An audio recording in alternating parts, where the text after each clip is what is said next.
Barulah tahun 2018 dimonetize. Sebelumnya ceramah itu bebas. Monetize itu artinya diambil duit dolarnya. 2018 bulan Mei dimulai monetize. 2018 Januari berakhir pada 2019 bulan Mei. 1 tahun 5 bulan. Setahun 5 bulan. Cuman saya nggak pernah dikasih tahu duitnya berapa. Namanya kita manusia, terpikir juga kita duit itu kan. Jadi saya tanya ke yayasan ini, berapa aku dapat? Nantilah kita musyawarahkan. Akhirnya pada bulan Mei 2019 dapat sayalah kertas. Ini pendapatan untuk Ustadz. Total dapat dari Januari 2018 ke bulan Mei 2019 dapat total 2,5 miliar. Miliar ini. Dan Ustadz dapat 5%. Kataku. 5% lah aku kalian kasih. Saya balikkan semua. Ambil kalian lah semua, saya bilang. Assalamualaikum warahmatullahi wabarakatuh. Kalau tuan pergi ke Langgam, jangan lupa makan lupis. Dari bunyi sambutan salam, macam THR sudah habis. Apa kabar Bapak Ibu semua? Sehat? Alhamdulillahirabbil alamin. Allahumma salli ala sayyidina Muhammad khatamil anbiya wal mursalin wa ala alihi wa sahbihi wa man tabi'ahu ila yaumiddin. Yang sama kita hormati, su itu artinya suka. Suharto. Tahu sendirilah apa artinya. Makanya ada ungkapan witing trisno jalaran suko kulino. Kalau selalu bersama muncullah rasa suka. Makanya yang bukan suami istri jangan selalu sering bersama walaupun sekantor. Lalu kemudian yang utama itu utomo. Jadi suka yang utama-utama itulah dia Dr. HM Sutomo SHMH. Dan kalau ada orang mengatakan what is in a name? Apalah arti sebuah nama? Ternyata nama itu dalam Islam adalah doa. Terbukti beliau dikasih nama yang utama-utama dan sekarang menjadi Ketua Pengadilan Tinggi Agama. Tahniah, selamat, mudah-mudahan amanah dan menjadi keberkahan insyaallah. Tapi keutamaan ini, pengadilan, hukum, dia mesti ditegakkan tidak bisa hanya dengan rasa. Dia mesti dengan pedang. Pedang itu bahasa Arabnya saif. Saifuddin. Pedangnya agama. Dikawal dia supaya komplit. Bapak Wakil PTA, Bapak Dr. Saifuddin. Mudah-mudahan mereka orang-orang yang dipilih Allah SWT dan dijaga Allah SWT. Hadir juga bersama kita Bapak Ketua PTA pada masanya, Pak Syahril, Bapak Doktorandus Syahril SHMH. Tak saya jelaskan, nanti beliau akan menjelaskan sendiri. Kemudian Pak Marpaung. Jadi ada beberapa marga, Sirait, Sinaga, Marpaung, Matondang, itu 2 cabang. Satu yang dari Toba, satu yang dari Toba mengikuti sungai ke Tanjung Balai Asahan. Makanya tadi beliau menyebut beberapa kali Asahan. Jadi ketika Sultan Iskandar Muda, raja dari Aceh, mau pergi ke Malaka, beliau naik kapal, naik sampan, naik bahtera, perahu. Sampailah di sebuah tanjung yang ada balai-balainya. Itulah dia kota Tanjung Balai. Menikahlah dia dengan seorang anak raja namanya Siti Ungu Selendang Bulan. Anak dari Raja Kesultanan Pinang Awan. Pinang Awan itu sekarang kota Pinang. Lalu kemudian lahirlah anak laki-laki bernama Abdul Jalil. Itulah Sultan pertama Kerajaan Asahan. Yang sekarang menjadi Kabupaten Asahan di Sumatera Utara. Jadi Kabupaten Asahan ini unik. Rajanya Aceh, istri rajanya Melayu Kota Pinang, dari Pinang Awan. Tapi masyarakatnya ada Karo, ada Mandailing, ada Jawa, ada Batak, dan berbahasa Melayu. Kapak bukan sembarang kapak, kapak dipakai membelah kayu, Batak bukan sembarang Batak, Batak pun udah jadi Melayu. Itu unik. Makanya kata beliau tadi waktu menyebut istrinya, ini kalau tak disebut bejayo, Ustaz. Bejayo itu kalau bahasa kampung kami danger. Bebahayo. Kalau tak disebut bahaya kita nanti. Ini perlu saya jelaskan supaya jangan ada dusta di antara kita. Bapak Wakil Ketua PTN, PT, kemudian bapak, ibu-ibu yang mulia, yang tak dapat disebutkan satu persatu, yang besar tak dihimbau gelar, yang kecil tak disebut nama, encik-encik, puan-puan, tuan-tuan, jemputan majelis, semua yang hadir ini insya Allah dimuliakan Allah Subhanahu Wa Taala. Yang mengikuti program kita pagi ini melalui online, streaming, juga insya Allah, walaupun melalui online, insya Allah surganya offline. Jangan khawatir surga masuk surga online pula. Jadi saya diundang dalam acara halal bihalal. Tadi Pak Marpaung menyebutkan acara ini ada dasar hukumnya. Hukum negaranya sudah beliau bacakan. Nah, dalam hukum Islam saya pun perlu juga mencari dasarnya. Halal bihalal ini setelah saya cari di Quran dari surat Al-Fatihah sampai ke An-Nas, enggak ada halal bihalal. Di hadis pun, Sahih Bukhari, Sahih Muslim, Sunan Abi Daud, Sunan Nasai, Sunan Tirmidzi, Sunan Ibnu Majah, Muwatta Malik, Sunan Ad-Darimi, Musnad Ahmad bin Hambal, enggak ada halal bihalal. Jadi kalau dipakailah kaedah singkat, orang sekarang kan pakai kaedah itu singkat aja. Jika tidak ada dalam Quran dan hadis, maka bid'ah. Maka acara halal bihalal ini bid'ah. Jadi kalau acara halal bihalal ini bid'ah, berarti yang menyelenggarakannya masuk neraka. Yang hadir masuk neraka. Dan yang paling panas nerakanya yang ceramah. Jika tidak ada dalam Quran dan Sunnah, berarti bid'ah.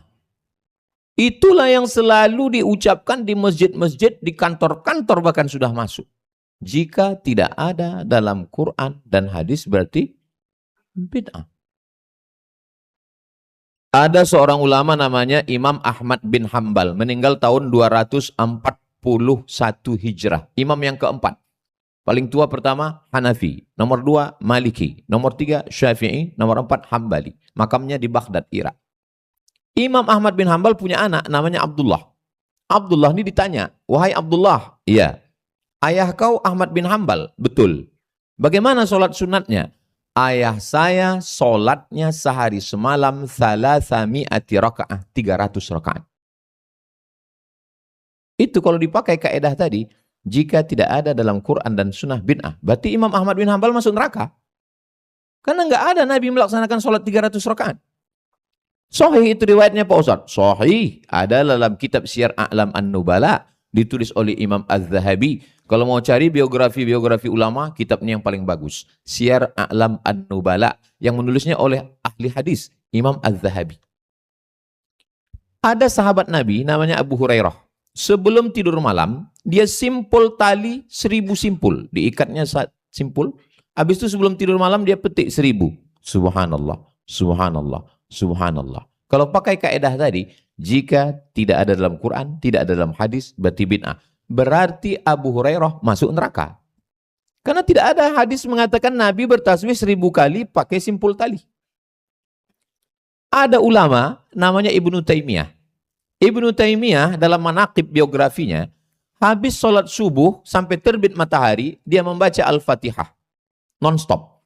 Bismillahirrahmanirrahim. Alhamdulillahirabbil alamin arrahmanirrahim maliki yaumiddin. Sampai terbit matahari. Kalau dipakai kaedah tadi, jika tidak ada dalam Quran, tidak ada dalam hadis, maka bid'ah. Berarti Ibnu Taimiyah bid'ah. Karena tak pernah dilakukan Nabi. Saya pernah juga terpikir mau saya tulis buku orang-orang yang masuk neraka gara-gara kaedah ini.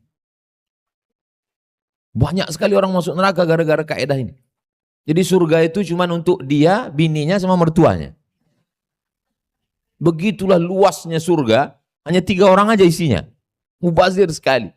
Jadi siapalah yang menyelesaikan konflik ini? Imam Syafi'i. Kata Imam Syafi'i, walaupun perbuatan itu tidak ada dalam Quran, tidak ada dalam hadis, tapi perbuatan itu baik dan tidak bertentangan dengan Quran dan hadis, maka perbuatan itu adalah bid'atu huda. Jadi bahasa yang asli dari Imam Syafi'i bukan bid'ah hasanah, bid'atu huda.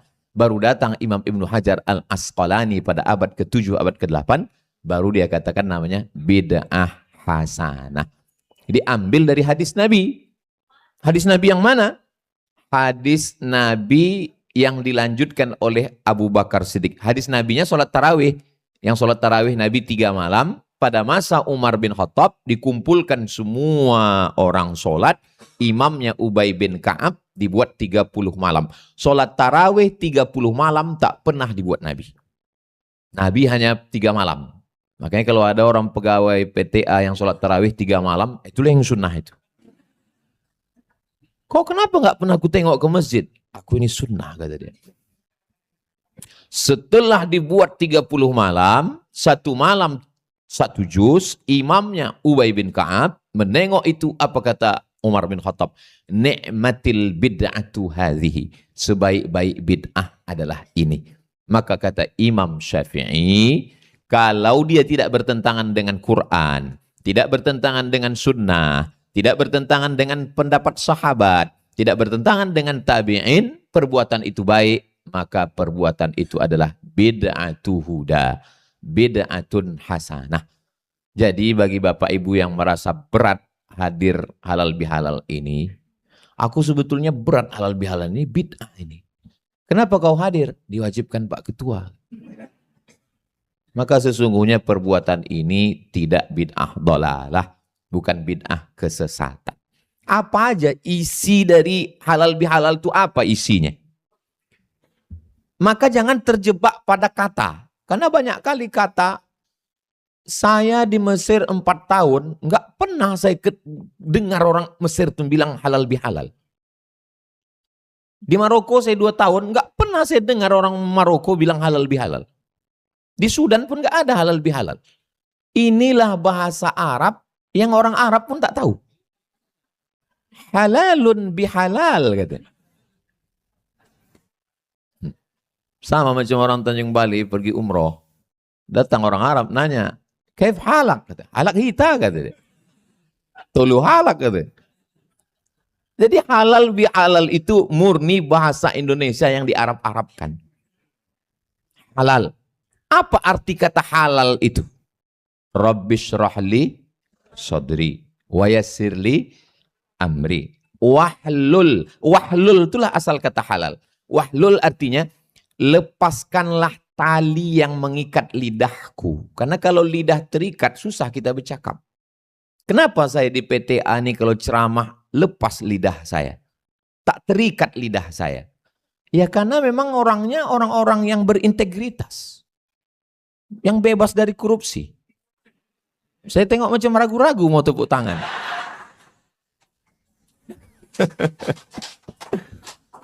Bapak Ibu yang biasa ngasih kata sambutan ceramah terasa itu. Kalau orangnya itu agak-agak lain, kita pun berat kita bicara.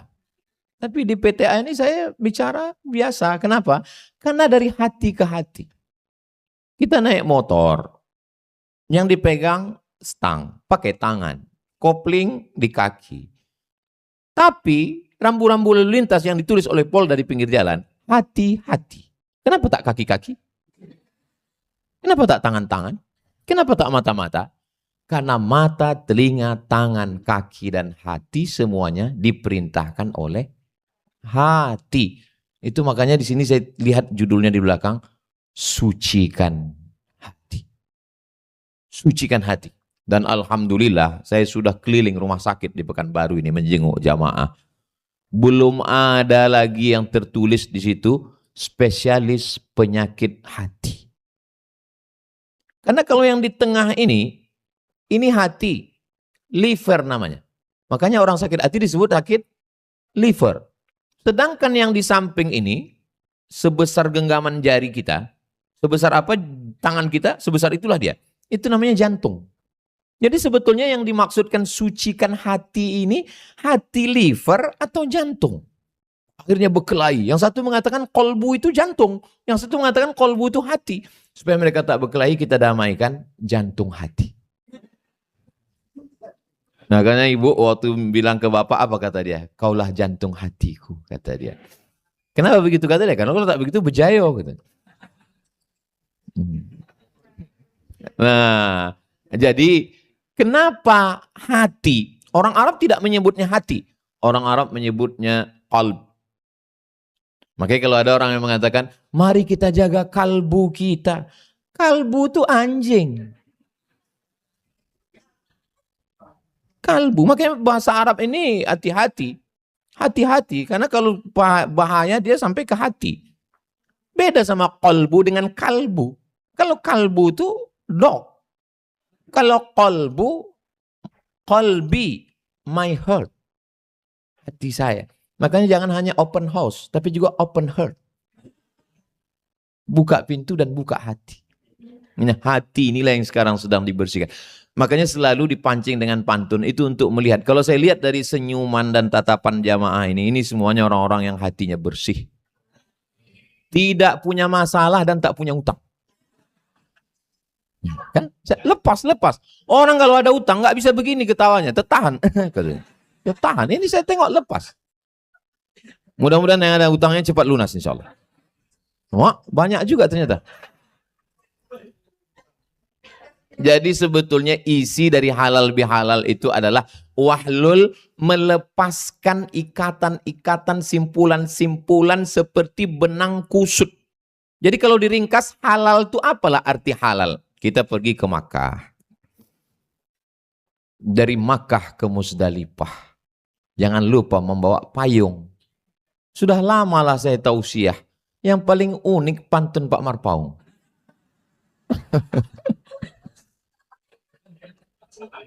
Sampai kita di Makkah, kita kan mau beli jilbab. Nah, pas beli jilbab, kita kasih uang kita 15 rial. Kasih 15 rial, dia pun kita tarik jilbab. Apa kata orang Arab itu mengatakan? Halal. Halal? Halal. Apa maksud halal? Duit kau ku ambil, jilbabku kau ambil, dan kita sudah tidak ada lagi ikatan-ikatan. Sudah plong kalau bahasa Gen Z-nya. Jadi sebetulnya makna halal itu 3. Yang pertama, mengurai yang kusut. Yang kedua, mencairkan yang beku. Yang ketiga, menyambung yang retak. Jadi kalau sudah halal bihalal, yang retak makin retak. Yang patah makin bengkok. Yang kusut semakin kusut masai. Maka mubazirlah halal bihalal itu. Nah, makanya kita ini mau halal, mau plong. Sudah 70% yang datang ke rumah yang mulia ketua, ada 30% lagi yang belum datang. Nah, jadi dihalalkan ini hari ini. Nah, beliau memang enggak masalah itu, cuman ingat dia. Mau diplongkan itu hari ini, kita bertemu, kita bertatap muka, maka setiap kantor, setiap rumah membuat halal bihalal. Supaya apa? Ini perlu saya jelaskan supaya Bapak Ibu insya Allah paham. Tapi ini kan ceramah saya ini bukan hanya di PTA.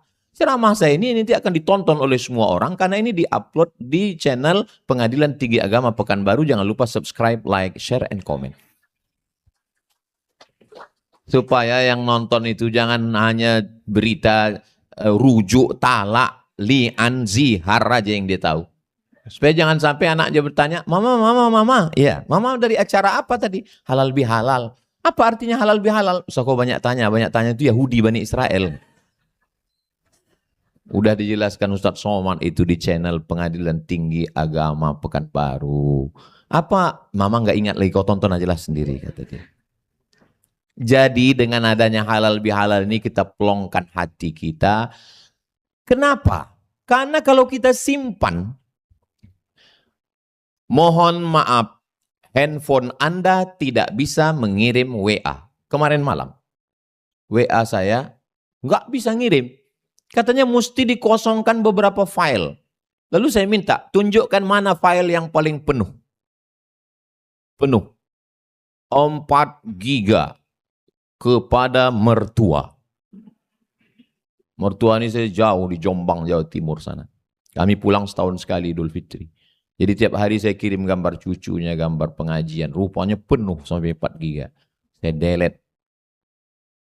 Begitulah kalau kita terlalu banyak menyimpan file di kepala kita karena dendam dan sakit hati, akhirnya error dia. Menggumpal menjadi jantung koroner, diabetes meletus, asam lambung, asam urat, asam podeh, asam baung. Makanya jangan disimpan.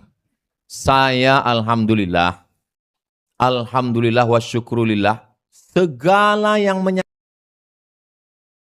hati saya tak pernah saya simpan, lepas plong hilang.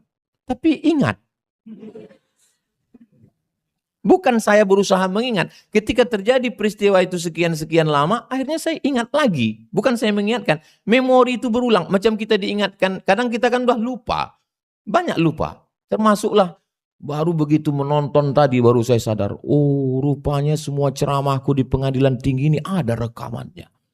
Luar biasa tim medianya ini rupanya. Anaknya sedang sakit, kita doakan mudah-mudahan sembuh insya Allah. Dan katanya tim-tim media mau mengambil foto. Soto bukan sembarang soto, soto dimakan di tengah laut, foto bukan sembarang foto, setelah foto cepat diupload. Nah, Bapak Ibu yang dimuliakan Allah. Jadi banyak hal yang kita rasa, saya dulu pertama kemari di zaman Pak Alimin. Hah? Mahidin. Yang dari Aceh. Habis itu Pak Alimin. Habis itu terakhir Pak Harun almarhum. Terakhir ketemu dengan Pak Harun, saya tausiah di An-Nur. Nampak saya beliau di bawah. Maksud saya, habis tausiah nanti baru saya salami beliau. Setelah tausiah, banyak orang datang salaman, saya cari beliau sudah tak ada. Habis itu dapat kabar beliau meninggal. Itu makanya kalau kita mau silaturahim, jangan tunda-tunda. Karena saya sudah merasakan menyesalnya. Menyesal saya, andailah saya datangi beliau waktu itu. Tapi menyesal. Makanya yang 30% tadi, datanglah kalian.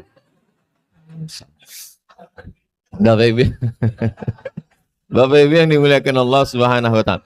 Dia kalau masuk ke hati kita itu payah melupakannya. Memang cantik baju biru. Baju biru bergambar ikan tenggiri. Walaupun sudah di Pekanbaru, tapi hati masih tetap di Kepri. Itu jadi kalau udah ke hati, payah kita melupakannya memang. Bapak Ibu yang dimuliakan Allah Subhanahu wa Ta'ala. Jadi suatu ketika adalah sahabat saya, emaknya meninggal di Simpang 3 jalan Tengku B. Sampai di Tengku B tadi kawan saya sebelah ini hakim dari Kalimantan. Datanglah pejabat Riau. Datang pejabat, disalaminya semua yang ada berdiri di situ. Pas giliran saya, enggak disalaminya. Saya enggak masalah, saya memang sering disepelekan orang, enggak apa-apa. Biasa aja. Cuman kawan saya yang hakim sebelah ini nanya, Mat, kok enggak disalaminya katanya. Alhamdulillah Allah kasih cepat jawaban spontan. Saya bilang, mungkin dia udah pikun, saya bilang. Udah, saya pun udah tak ingat, udah plong, udah selesai. Sampai akhirnya suatu hari, masuk telepon. Assalamualaikum. Waalaikumsalam, saya bilang. Ini Ustaz Abdul Somad. Betul, saya bilang. Bisa Ustaz datang ke rumah saya? Ya, insya Allah bisa, apa masalahnya, saya bilang. Akhirnya saya datang ke rumahnya, disiapkan meja makan penuh dengan makanan. Ini makan hanya saya dengan Ustaz saja. Enggak ada orang lain. Masya Allah. Ternyata yang ngundang itulah orang yang tak menyalami saya itu. Saya, ini dia. Saya udah lupa. Habis itu kami pun makan selesai. Saya udah mulai curiga juga. Karena kata pepatah orang Melayu, no free lunch. Tidak ada makan siang yang gratis. Ini pasti ada apa-apanya ini. Pas setelah salaman, sebentar Ustaz, jangan pulang dulu. Saya ke kamar, kata dia. Masuk dia ke kamar, dibawanya tas. Rupanya stiker, minta kampanye kan. Kartu nama sama stiker. Tolong Ustaz bawa nanti kalau ceramah ya katanya. Maka sejak itu saya hati-hati betul kalau diundang. Jadi Orang-orang yang menyepelekan kita itu kalau kita pikirkan, capek kita. Tapi kalau kita lepaskan, Allah memberikan balasan yang unpredictable. Tak terpikirkan sama kita balasan itu yang diberikan Allah Subhanahu wa taala. Saya sudah mengalami itu Bapak Ibu. Ini di Jalan Sudirman ini ada tempat ikan bakar paling enak. Langganan saya di sebelah situ. Lagi makan situ. Pulang ceramah makan saya. Tiba-tiba masuk mobil mewah dengan pengawal-pengawal. Minggir semua, minggir. Minggirlah saya. Minggir, udah nggak enak lagi makan kan? Saya pun pulang. Saya pun udah nggak ingat lagi. Udah selesai. Hari berganti, musim berubah. Ada jadwal saya ceramah di Sialang Bungku. Ceramah ke sana. Diundang Ustaz ceramah sana.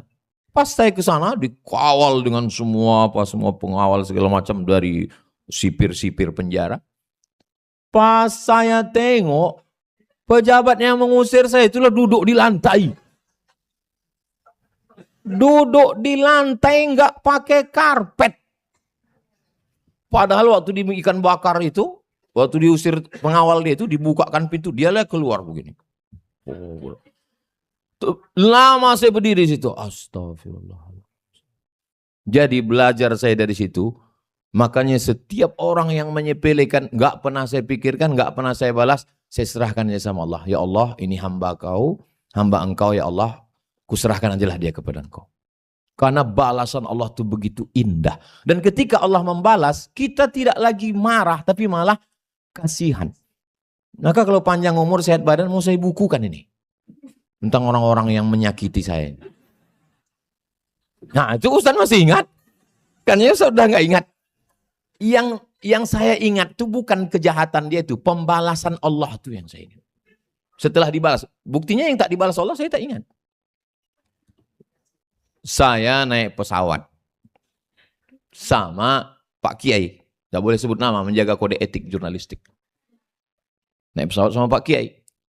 Datang Pak Kiai. Kata Pak Kiai, tadi malam Pak Ustadz, ada orang datang ke rumah saya sampai jam 2 malam. Apa kata dia Pak Kiai? Tolong Abdul Somad jangan dibawa ceramah ke Gontor. Ini pesawat mau ke Gontor. Saya bilang kalau Pak Kiai ngomongnya tadi di airport Sukajadi, ku batalkan ceramah ini Pak. Kalau di Simpang 3 tadi Bapak ngomongnya, turun aku. Ini udah di atas, gimana mau turun? Kenapa Pak Kiai nggak ngomong dari tadi? Iya, karena saya tahu Ustaz Somad kan orangnya spontan kata dia. Akhirnya saya pun sampai ke Gontor, ceramah di antara kiai-kiai, ceramah di masjid, ceramah di Universitas Islam Darussalam Unida, ceramah lagi seminar. Habis udah selesai, pulang. Datang alumni menelpon. Ustadz Abdul Somad, ceramah Ustadz 5 titik kemarin di Gontor, itu mau kami bukukan. Kira-kira berapa bayar royaltinya? Saya bilang, aku ini tidak tamat Gontor. Saya ini paling takut ceramah di Gontor karena mereka ini bahasa Arab, bahasa Inggris, disiplin leadership. Saya berani ceramah itu karena ditunjuk Kiai. Abdul Somad ke Gontor, takut saya kualat saya bilang. Maka saya berangkat, saya tak menduga saya bisa ngomong di depan para Kiai. Maka semua hasil ceramah saya itu bukukanlah, serahkan semuanya ke Badan Wakaf untuk kemaslahatan santri. Saya nggak ngambil seperak pun saya bilang. Saking kan bahagianya saya bisa ke sana karena memang cita-cita saya dari kecil, tapi karena saya orang kampung tak tahu saya cara untuk sampai ke Gontor saya bilang. Setelah itu hari berganti musim berubah, Kiai Gontor datang ke rumah saya 3 kali. Kiai Gontor tuh duduk di samping saya karena ayah saya sudah meninggal, mak saya sudah meninggal. Saya ini anak yatim piatu Bapak Ibu. Siapa yang mau bersedekah, kasih saya. Kiai Gontor lah yang duduk di samping saya mewakili orang tua saya sebagai orang tua di pelaminan. Dan dialah yang menjadi saksi pernikahan dan mendoakan saya. Di situ saya, ya Allah, padahal orang menghalang saya untuk ke Gontor, tapi dibalas Allah dengan balasan yang tak terpikirkan oleh kepala saya. Jadi, kadang orang ini banyak, Tuhan itu pula diajarinya untuk membalas. Ya Tuhan, sakit kali hatiku sama dia. Tolong matikan dia. Kalau bisa jangan langsung mati, stroke agak 3 bulan. Kenapa kau ajari Tuhan? Serahkan aja sama Allah. Saya sudah mempraktekkannya. Nggak usah dipikirkan, serahkan pada Allah. Ibu pun kalau sakit hati sama suami, begitu juga. Ya Allah, ini hambamu, milikmu, ambil dia ya Allah. Bukan ibu-ibu yang di sini, kalau yang di sini. Tapi ibu yang dimuliakan Allah Subhanahu wa Ta'ala. Saya mau S3. Permohonan cuti S3. Letakkan map. Saya tanya, Nuriman? Iya. Tolong kau intip-intip map izinku kemarin sudah di mana daftar antrinya? Masih di bawah banget. Udah sebulan. Sebulan map permohonan cuti itu di bawah. Coba kirimkan fotonya. Segini tinggi mapnya. Wah, panjang lagi nih saya bilang.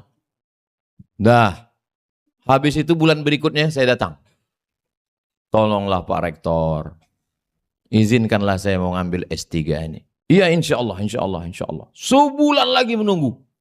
Nggak dapat saya juga izin. Kalau gitu nggak bisa lah S3 ini. Karena saya udah dikasih tahu di kantor biro. Ustadz Somad hanya bisa PNS golongan 3D. Kalau mau 4A mesti doktor. Padahal kepala saya ini walaupun belum doktor kan udah doktor waktu itu. Sombong juga Ustadz. Nggak bisa kalau nggak doktor. Ya kita daftar. Kita daftar tapi nggak dikasih izin cuti. Gawat kita nanti. Bisa korupsi kan kalau nggak isi cuti ngambil gaji. Nah, sementara kita mau ceramah di tempat orang yang wilayah bebas korupsi. Mana berani kita ke PTA ini? Jadi akhirnya 2 bulan saya menunggu. Akhirnya setelah 2 bulan saya menunggu, datang saya jam 7 malam menunggu. 8, 9, 10 duduk di atas semen nggak pakai alas. Duduklah saya situ nunggu.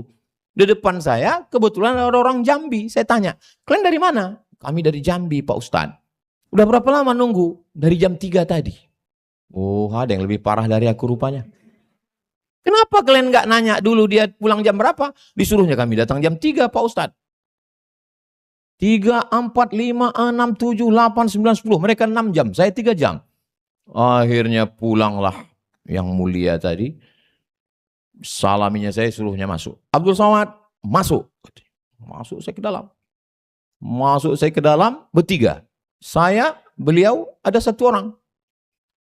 Diciumnya tangan orang ini. Mak, tinggi ilmu kawan ini. Tapi saya tengok bajunya nggak baju ulama. Oh mungkin keluarganya. Rupanya Bapak tuh memperkenalkan diri. Saya adalah Jenderal Bintang 2 Kabinda. Kepala Badan Intelijen Negara. Apa mau Ustadz? Ustadz mau jadi menteri? Ustadz mau jadi pejabat? Saya ini lama di Eropa. Menyaksikan manusia ditembak, diperkosa, dicincang-cincang. Saya sudah masuk ke penyembuhan itu. Karena dia trauma perang. Pahamnya saya, maksud cakap dia itu dia mau ngancam saya. Dipikirnya saya takut. Mana pula kita takut? Saya bilang, saya nih Pak, dalam perut emak saya sudah mati. Kata dokter, ini anak ibu sudah mati. Dibelah, perut ini mesti dibelah. Datang Syekh Abdurrahman, diajarkannya zikir. Idh qalat imra'atu imrana rabbi inni nazartu laka ma fi batni muharraran fataqabbal minni innaka antas samiul alim. Falamma wada'atha qalat rabbi inni wada'tuha unsa wallahu a'lamu ma wada'at wa la sadzakadukal unsa.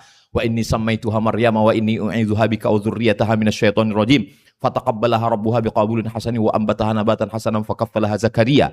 Kullama dakhala 'alaiha Zakaria al-mihrab wajada 'indaha rizqa qala ya Maryamu anna laki hadha qalat huwa min indillah. Innallaha yarzuqu man yasha'u bighairi hisab. Tarik napas panjang-panjang masuk ke dalam. Jadi saya kalau cerita mati, aku ini udah mati dulu Pak. Nggak takut aku sama mati itu. Akhirnya ditandatanganilah. Abdul Somad, kamu diberi izin untuk S3. Intinya jangan macam-macam. Udah, saya pun tak ingat. Karena banyak jadwal ceramah ke sana kemari. Akhirnya saya baca berita. Tertangkap korupsi 42 miliar. Itulah yang memaksa saya itu. Masuk, saya tanya tim, penjara mana? Saya bilang, Jalan Bungkuk katanya. Oke lah. Bilang sama ketua lapas, Abdul Somad mau khutbah di sana. Khutbah saya di sana. Dari mulai pintu penjara itu menyambut saya sampai ke tempat imam. Saya khotib dan saya imam. Yang petentang-petentang yang mengejek saya itu tunduk di bawah. Disitulah saya merasa saya paling hebat betul waktu itu. Tak terpikirkan di kepala saya balasan yang akan diberikan Allah Subhanahu wa Ta'ala. Maka sesakit apapun Bapak, sesakit apapun Ibu, serahkan pada Allah Subhanahu wa Ta'ala. La haula wa la quwata illa billah. Kira-kira kalau ada di antara orang yang menyakiti Ibu, bisa Ibu amalkan yang saya sampaikan hari ini? Saya aja nggak bisa.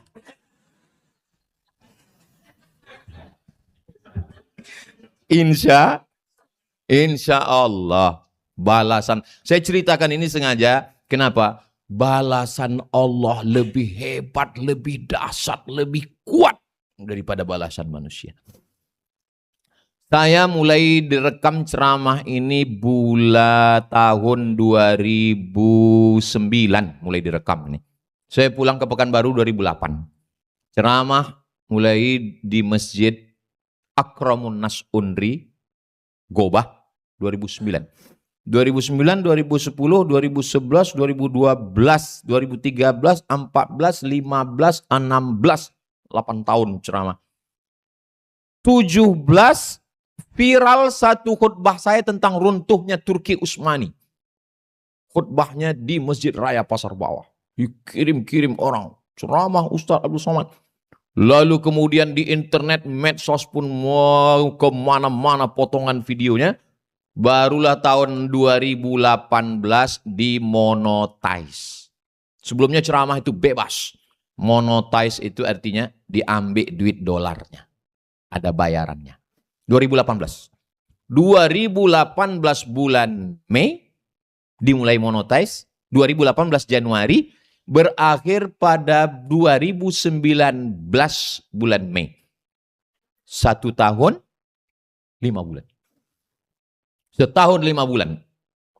Cuman saya nggak pernah dikasih tahu duitnya berapa. Namanya kita manusia, terpikir juga kita duit itu kan. Jadi saya tanya ke yayasan ini, berapa aku dapat? Nantilah kita musyawarahkan. Akhirnya pada bulan Mei 2019 dapat sayalah kertas. Ini pendapatan untuk Ustadz.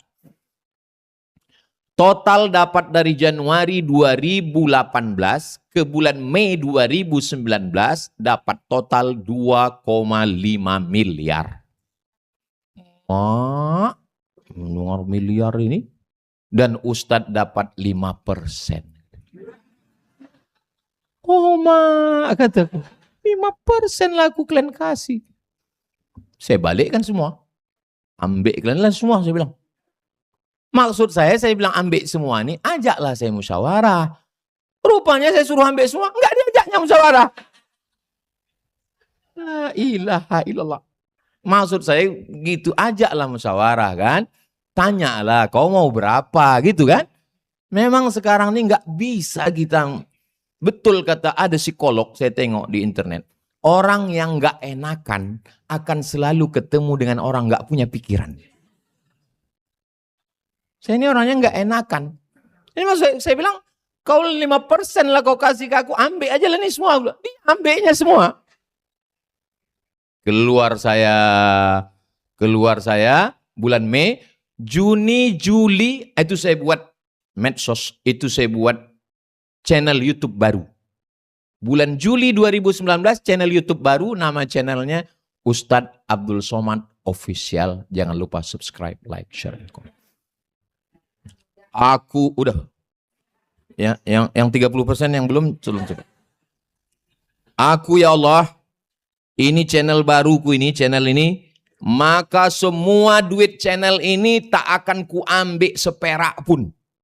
Kuazamkan dalam diri. Channel yang lama tuh 2 juta. Udah hilang. Sekarang channel Ustadz Abdul Somad Official ini 5 juta subscriber. Tunggu dulu, jangan tunjukkan. Waktu itu channel Instagram, ambil nih Instagram. Waktu itu 9 juta. Sekarang Instagram ini 10 juta. Diganti Allah. Dan sekarang duit yang masuk dari YouTube ini setiap bulan 120 juta.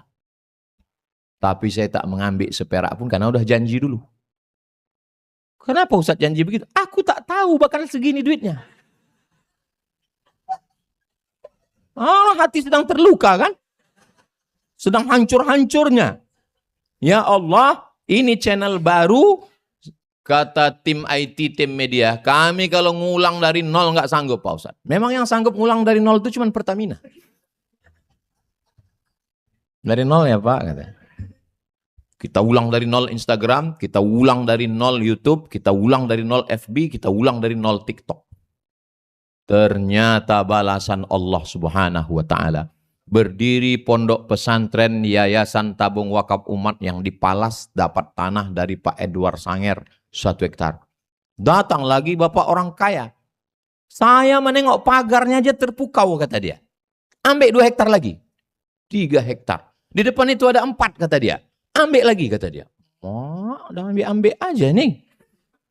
Habis itu kami buat pula Mahat Az-Zahra di Rimbo Panjang. Sekarang santrinya 590 orang. Dari mulai TK, SD, SMP, SMA.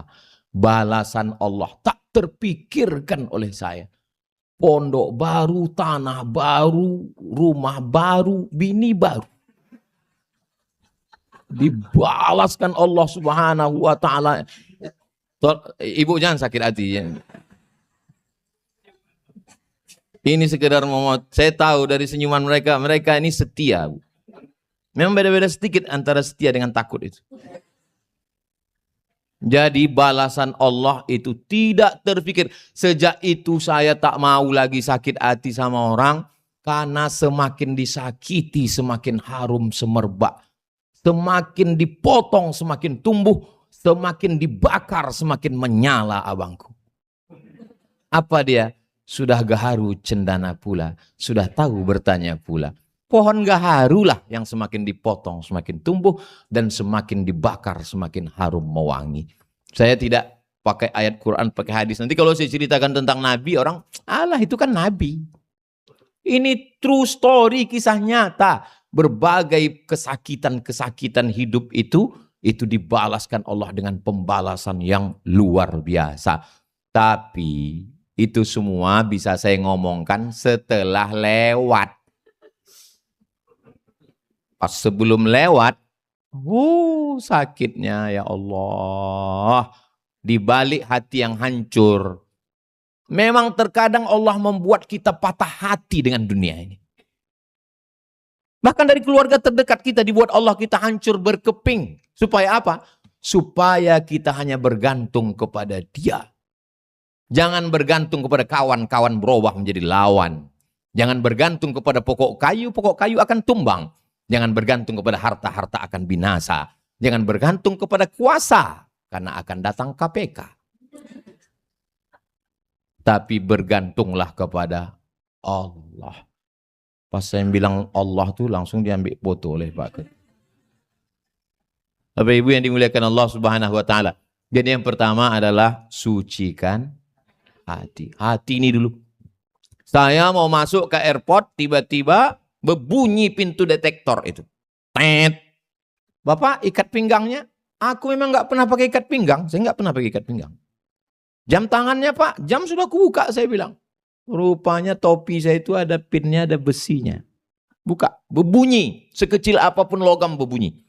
Alhamdulillah, sampai hari ini belum ada detektor penyakit hati. Bayangkan ada detektor penyakit hati dipasang sama PTA di pintu ini. Semua yang berpenyakit hati berbunyi. Tet. Sementara judul pengajiannya sucikan hati. Pas Ustadz Somad lewat. Tet gitu. Dia pula paling besar suaranya. Habis itu Ustaz Somad ceramah, mari kita sucikan hati. Apa kata jamaah? Suara dia paling kuat tadi. Saya berdoa kepada Allah supaya jangan sampai orang Jepang menemukan detektor penyakit hati. Biarlah hanya saya dengan Allah saja yang tahu. Hati ini di dalam. Berapa lapis dia? Lapisan yang pertama namanya sadr.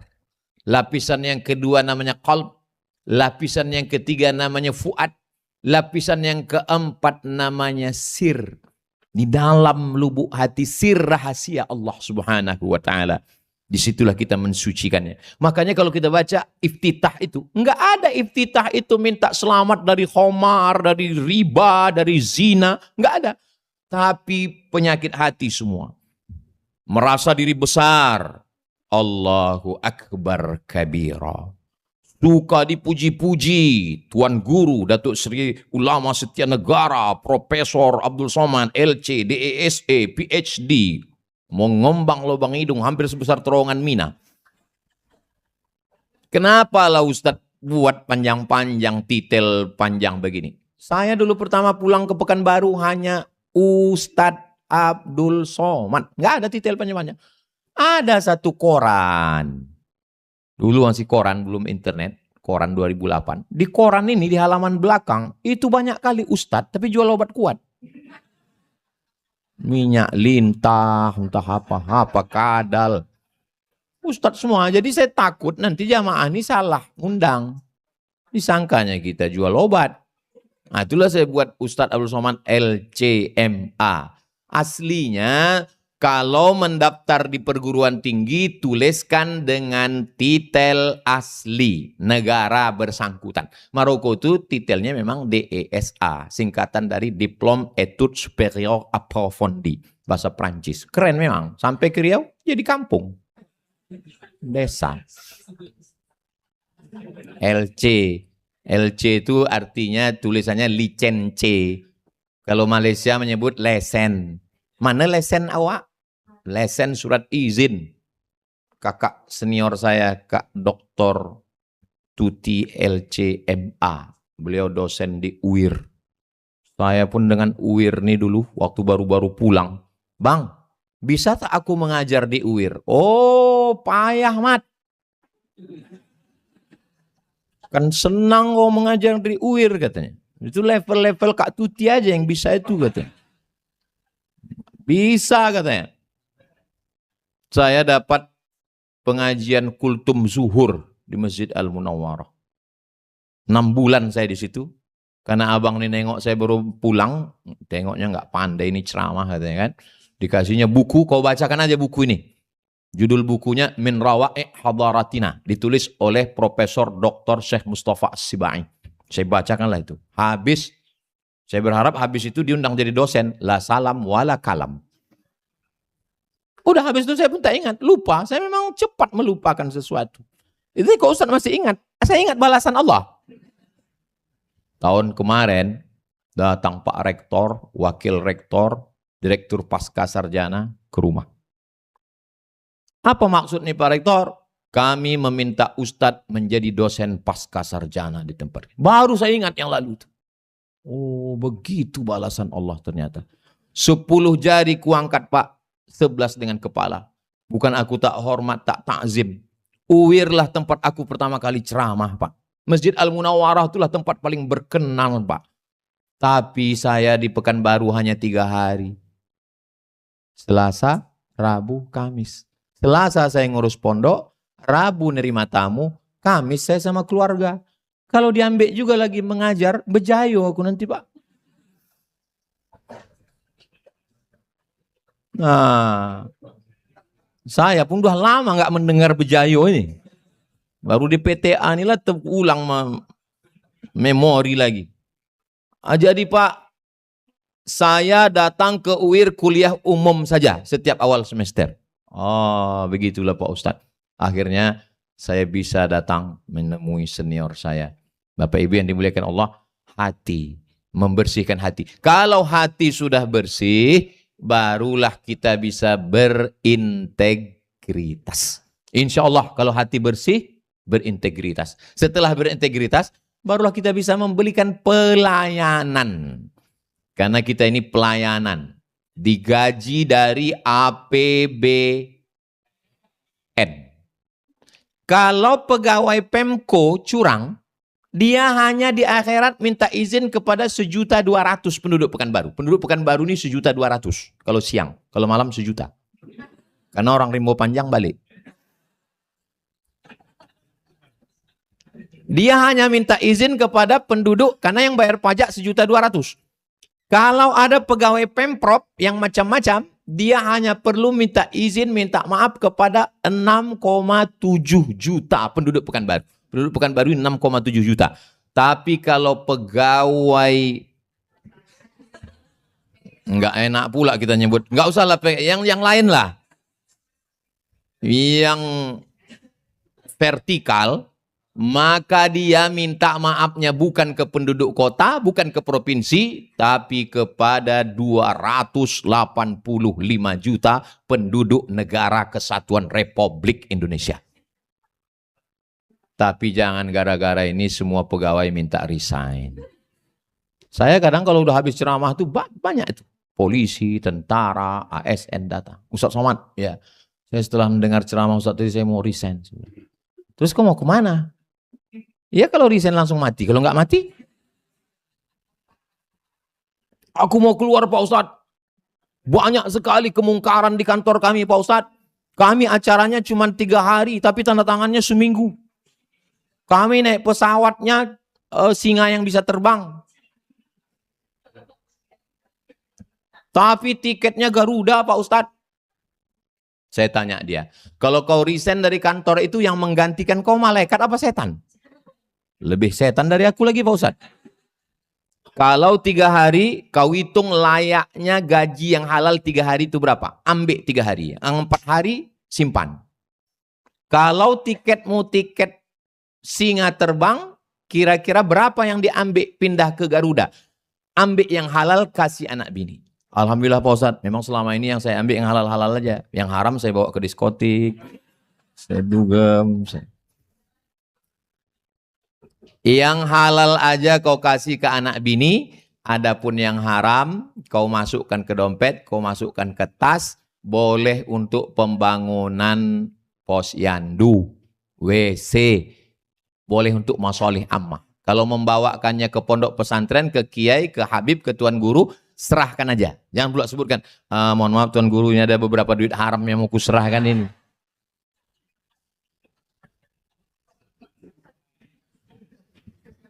Anak bini suci bersih, dikasih sepiring katupek gulai paku lontong sayur, lotek, dimakannya sepiring itu berubah menjadi setetes darah masuk ke jantung, dari jantung naik ke otak, otaknya jadi jahat. Bapak Ibu hafal ayatnya, nasiyatin kazibatin khoti'ah. Nasiyatin otak bagian depan ubun-ubun, kazibatin pembohong, khotiatin pelaku dosa. Padahal yang berdosa tangan, padahal yang berdosa kemaluan, padahal yang berdosa mulut. Kenapa otak? Karena otak memerintahkan mata, otak memerintahkan tangan, otak. Dari mana otak berpikir? Dari darah, dari jantung. Jantung dapat darah dari mana? Dari duit yang halal, yang berkah. Ustaz ngomong gitu kan karena nggak ada kesempatan korupsi. Iya. Maka yang paling hebat itu adalah orang yang ada kesempatan tapi dia tidak mau. Nah, itu yang hebat itu. Itulah yang disebut dengan orang yang sabar itu. Kalau ada seorang suami pulang dan cerita ke istrinya, Mama, tadi datang orang membawa duit 1 koper untuk meloloskan ini tapi saya nggak mau. Apa kata istrinya? Kau memang bodoh.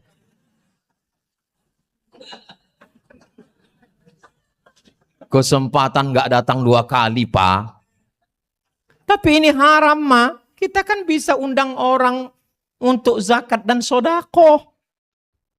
Tidak bisa duit haram ini dihalalkan dengan haji dan umroh. Dari Padang Arafah terus ke Muzdalifah, bermalam di Mina, melontar 3 jumroh. Itu lagu Nur Asia Jamil yang diambil Pak Marpaung jadi pantun dia tadi.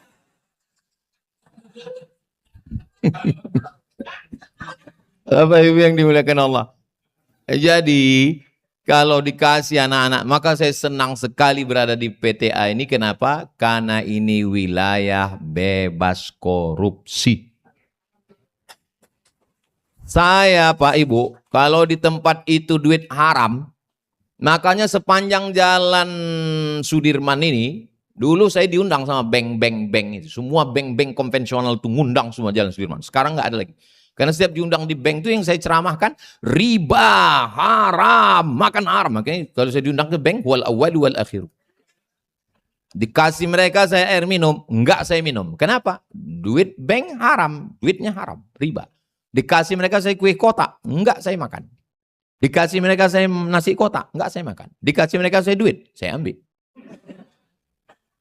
Saya serahkan ke lembaga untuk pembangunan WC, toilet, karena duit itu haram. Tak boleh. Makanya banyak kali yang undang lagi Ustaz Somad itu haram-haram aja cerita dia. Kita undanglah yang menyenangkan hati kita aja. Nah, diundang orang itulah. Ini haram Pak Ustaz. Enggak apa-apa, banyak istighfar.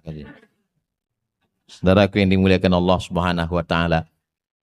Bapak Ibu yang dimuliakan Allah Subhanahu wa taala, tadi saya rencananya ceramahnya 45 menit, tanya jawab 15 menit. Karena di mana-mana, apalagi di PTA, hanya boleh ceramah 60 menit. Lebih daripada itu korupsi.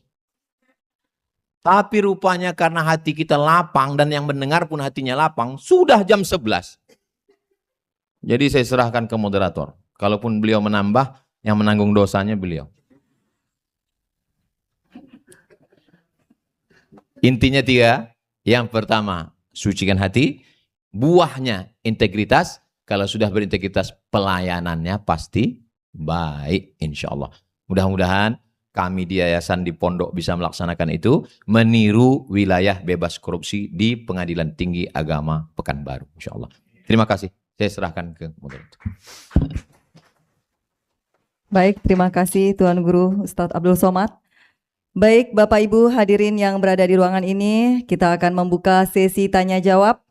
Boleh bertanya langsung atau mungkin ada kertas yang akan kita baca. Boleh siapa terlebih dahulu? Oleh Kak Wirda. Oke, baik. Ini yang pertama Ustadz, Ibu Wirda Tuljana SH. Bismillahirrahmanirrahim. Assalamualaikum warahmatullahi wabarakatuh. Waalaikumsalam warahmatullahi wabarakatuh. Lebaran telah tiba, tak tahu mau kemana. Karena UAS sudah di PTA, izinkan saya untuk bertanya. Lebaran sudah tiba. Lebaran sudah tiba. Jangan lupa ke Raja Basah. Abdul Somad sudah tiba. Tolong pertanyaannya jangan susah-susah. Terima kasih Ustadz atas waktunya. Ya. Ini mungkin di luar judul Ustadz yang saya tanyakan tentang zakat. Ya.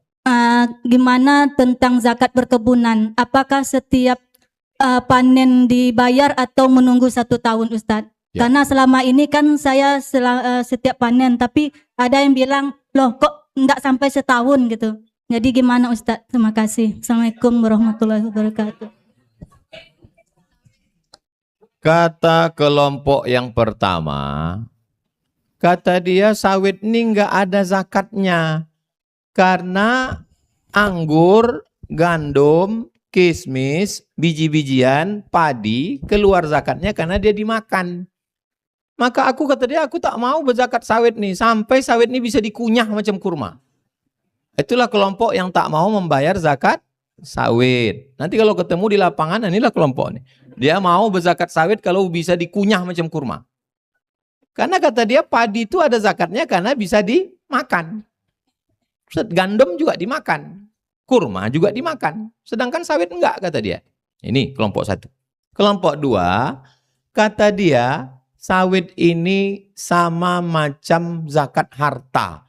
Jadi kalau harta nisabnya 2,5%. Asal dapat 2,5% keluarkan. Dapat 2,5%. Jadi kalau 1 juta 2,5% 25.000. Kalau 10 juta 250.000. Kalau 100 juta 2,5 juta. Kalau 1 miliar 25 juta. Mudah-mudahan zakat ibu 1 miliar. Dari bunyi aminnya macam kurang yakin.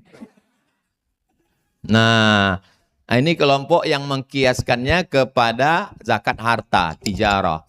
Yang satu lagi kata dia, walaupun tak bisa dikunyah, saya tetap mengkiaskannya kepada ziraah tanaman, maka zakatnya 5%. Kalau tanaman kan 10%, 10% kalau tak ada hujan. Karena dia tergolong ada upah meruning, pupuk, maka di tukang panen ada biaya operasional, maka dia masuk tanaman yang dipotong 5%, maka zakatnya 5%. Jadi kalau ada nanti ustadz yang ceramah, tak ada zakatnya karena tak bisa dikunyah, kelompok satu. Ada zakatnya, dikiaskan kepada tijarah, kepada harta, 2,5%. Zakatnya 5% karena dikiaskan ke tanaman. Tapi Basnas lebih condong ke 2,5%. Tapi kan mesti setahun disimpan Pak Ustadz. Hadis tentang menyimpan setahun haul, hadisnya hadis dhaif, kata Syekh Yusuf Al-Qardawi. Maka boleh mengeluarkan tanpa haul. Ini kelompok pertama. Kata dia nggak ada pakai haul, keluarkan aja. Itulah yang dipakai Basnas, Pemko, Pemda, Pemprov, zakat potong atas. Begitu turun gaji, potong. Bukan cuma duit gaji yang dipotong. Duit tunjang, duit sipak, duit sundul, duit tanduk, duit sikut, semua potong. Ini. Jadi tak nunggu setahun. Kata yang mengatakan dia pakai haul, kalau ada yang mengatakan mesti ada haul setahun. Kenapa dipotong tiap bulan? Ta'jiluz zakah qabla awaniha. Mengeluarkan zakat sebelum masanya. Jadi, kalau sudah dikeluarkannya tiap bulan, udah keluar nih tiap bulan. Keluar bulan ini, keluar. Nanti setelah setahun tak dikeluarkan lagi. Karena sudah dikeluarkan sebelum masanya. Maka dia punya dua rekening. Rekening yang keluar tiap bulan sama rekening tabungan. Yang rekening tabungan yang disimpan selama setahun. Kapan nisabnya? 85 gram. 85 gram, 85 gram, 85 gram. Ketika mencapai 85 gram, maka dikeluarkan 2,5%. Maka insya Allah semua kita berzakat karena Allah sandingkan antara aqimus shalah wa atuz zakah. Kira-kira Ibu Wirdatul Jannah, jawaban saya jelas? Alhamdulillah. Kalau tak jelas saya ulang sekali lagi. Bagaimana Ibu Wirda? Cukup? Oke. Ada lagi Bapak Ibu yang ingin bertanya? Oh ya, ada Ibu Sri Wardini dari Pengadilan Agama Bangkinang ini Ustadz. Ya. Enggak pandai berpantun Ustaz. Ya. Assalamualaikum warahmatullahi wabarakatuh. Waalaikumsalam warahmatullahi. Sebenarnya pertanyaan itu lama Ustaz. Saya kebetulan anak gadis saya kerja di bank. Ya. Jadi banyak yang bilang pegawai bank itu haram ngajinya. Ya. Sementara saya lihat anak saya sering lembur tiap malam. Ya. Kadang sampai jam 11, sampai jam 12, Ya. Sabtu Minggu pun lembur. Ya. Nah, ini mana letak haramnya Ustaz? Nah, kalau tidak ada bank, kemana kita menyimpan uang? Nah, saya ingin tahu tentang gaji bank ini benar haram? Kalau ya, saya turut berhenti aja Ustaz. Assalamualaikum warahmatullahi wabarakatuh. Waalaikumsalam warahmatullahi. La'anallahu akilar riba. Allah melaknat orang yang makan riba. Wa mukilahu, orang yang mengasih makan riba. Yang dikasihkannya anak, istri, kawan, sahabat, keluarga ikut juga makan riba. Wa katibahu, yang menjadi pencatatnya. Di mana letak haramnya? Karena dia bekerja sebagai pencatat riba. Dia pencatat riba. Katibahu, pencatatnya. Wa syahidaihi, dua orang yang jadi saksinya. Jadi seandainya transaksi itu pakai saksi, siapa itu sekarang? Notaris. Notaris yang terkait dengan riba kena juga.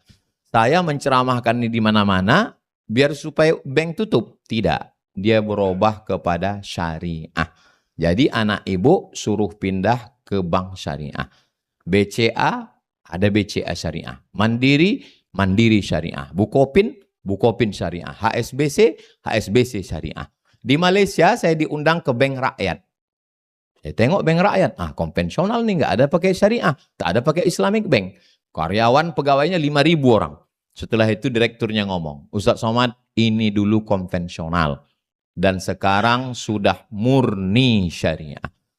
Indonesia berapa sekarang pertumbuhan bank syariah? 7%. Kenapa? Karena orang Islam tidak mau. Maulid ramai, Isra Mi'raj ramai, halal bihalal ramai. Alhamdulillah kita di Riau, Sumatera Barat, Aceh, NTB. NTB yang pertama kali konversi dari konvensional ke syariah berkat Tuan Guru Bajang. Aceh karena perjanjian Helsinki. Perjanjian Helsinki mensyaratkan semua bank mesti syariah. Di Aceh tidak ada bank konvensional, tak boleh buka. Walaupun bank konvensional, dia mesti buka divisi syariah. Riau, alhamdulillah, Bank Riau Kepri berubah menjadi bank syariah. Dulu beberapa pegawainya datang. Ustaz Somad, kami ini konvensional. Saya bilang, kenapa tak berubah menjadi syariah? Karena masih terganjal di OJK. Pas ceramah itu ada OJK di situ. Saya bilang, kalian tetap aja di sini, dosanya ditanggung Pak OJK. Saya bilang. Sampai akhirnya berubah menjadi. Sekarang yang sedang berproses menuju bank syariah, Bank Nagari, Minangkabau. Kalau itu berhasil nanti berarti itu bank yang keempat. Nah, di situ letak haramnya, di situ letak kekeliruannya, maka berhijrah ke bank syariah. Belum syariah murni pure, karena pertumbuhan ekonomi masih 7% ekonomi syariah ini. Kapan dia menjadi berubah? Seperti Bank Faisal Islami, seperti IDB Islamic Development Bank, seperti Bank Rakyat Malaysia, dia berproses menuju syariah. Bank membuat divisi syariah, setelah 16 tahun, dia berdiri sendiri sebagai bank syariah. Nah, sekarang ini ada dua jenis. Yang pertama, memang syariah, bank muamalat dengan 3 tadi. NTB, Aceh, Riau. Jenis yang kedua adalah bank konvensional membuka divisi syariah. Nah, ini setiap bank itu ada divisi syariah. Jadi kita menabung ke bank syariah dan anak-anak ibu keluarga dia bisa berpindah dari divisi konvensional ke syariah. Wallahu a'lam. Oke, baik Ibu Sriwardini, sudah cukup jelas. Oh, pertanyaan oke, baik Bapak. Dari Panitra Pengadilan Agama Pekanbaru. Terima kasih Pak Profesor Abdul Somad. Saya mau nyambung dari tadi karena Ustadz baca tadi hadis itu melaknat. Jadi mulai dari akil riba, yang tukang catat, yang jadi saksi. Pertanyaannya bagaimana kami dengan yang minjam? Ini sebetulnya kalau saya besi, minjam saya besi Pak. Tapi apa namanya, ada kawan bertanya yang bank konvensional, yang situ sebutkan letak riba itu yang mengkeriba. Yang mengkeriba itu berarti kalau kita minjam misalnya 100, nanti ujungnya sampai 150 juta. Nah riba itu ke 50 juta, yang makan kan orang bank. Nah kita ini kewajiban bayar utang. Bahkan nama ayat Al-Quran itu, kata Ustaz ini, itu kan pelimpahan yang tentang bayar utang. Apa kita tidak mau bayar utang katanya? Nah, itu yang kami tanya. Itu. Jadi posisi minjam, bukan posisi yang bekerja seperti anak Denny tadi. Terima kasih, itu Ustaz. namanya jadiak surang. Jadi dipahaminya secara tekstual, la ta'kulur riba. Karena zaman dulu riba itu memang dimakan. Dulu riba itu memang dimakan karena minjam beras, minjam gandum, minjam kurma, bayar lebih. Karena dimakan. Saya tak makan. Lalu saya minjam ke orang kaya, minjam kurma. Kurmanya kan saya makan. Lalu keuntungan lebih saya bayarkan juga dimakan. Karena dulu dimakan. Maka jangan berpegang kepada tekstual. Kalau berpegang macam itu tekstual, itulah tadi yang mengharamkan halal bihalal. Karena tak ada halal bihalal itu. Halal bihalal, maulid nabi, Isra Mi'raj, nuzul Quran. Jadi pemahamannya secara umum. Interpretasi makna secara umum, semua yang berinteraksi dengan riba. Kita berprinsip pada yang haram ini begini. Kalau kita sanggup, tinggalkan. Kalau kita tak sanggup, kita berusaha untuk meninggalkan. Bukan mencarikan dalil, mencari ustadz, melegitimasi. Karena kalau dicari akan ketemu aja itu ustadz yang mau menghalalkan itu. Ada orang yang berapi-api mengatakan riba karena dia tak dapat. Tapi begitu dia dapat, masih haram ustadz. Halam kata dia. Halam kata dia. Bapak sendiri sebetulnya sudah di BSI, Bank Syariah Indonesia. Mudah-mudahan semakin banyak kita menghidupkan Bank Syariah ini, maka Bank Syariah tumbuh, selamatlah kita dari riba insya Allah. Itulah 3 pertanyaan yang saya jawab. Terima kasih segala perhatian. Mohon maaf segala kesilapan. Di akhir majelis, mari kita sama berdoa kepada Allah. Mudah-mudahan Allah memberikan istiqomah kepada kita. Saudara kita yang sakit diberikan kesehatan, kesembuhan, diberikan kelapangan rezeki. Ala hazihin niyah al-Fatihah. A'udzubillahi minasyaitonirrajim. Bismillahirrahmanirrahim. Alhamdulillahirabbil alamin. Arrahmanirrahim. Maliki yaumiddin. Iyyaka na'budu wa iyyaka nasta'in. Ihdinas siratal mustaqim. Siratal ladzina an'amta 'alaihim ghairil maghdubi 'alaihim waladdallin. Amin. Allahumma shalli ala sayyidina Muhammad wa ala ali sayyidina Muhammad. Allahumma anzilir rahmata wassalamata wal barakata ala hadhil jamaah. Ya Allah, turunkanlah keselamatan, kerahmatan, keberkahan kepada jamaah keluarga besar Pengadilan Tinggi Agama Pekanbaru. Berikanlah kami istiqamah. Allahumma rzuqnal istiqamah ala syariatil gharra wa tariqatil bayda. Ya muqallibal qulub, engkau yang membolak-balikkan hati, tsabbit qulubana, kokohkan hati kami ala dinik, dalam agamamu, ala ta'atik, dalam ketaatan kepadamu.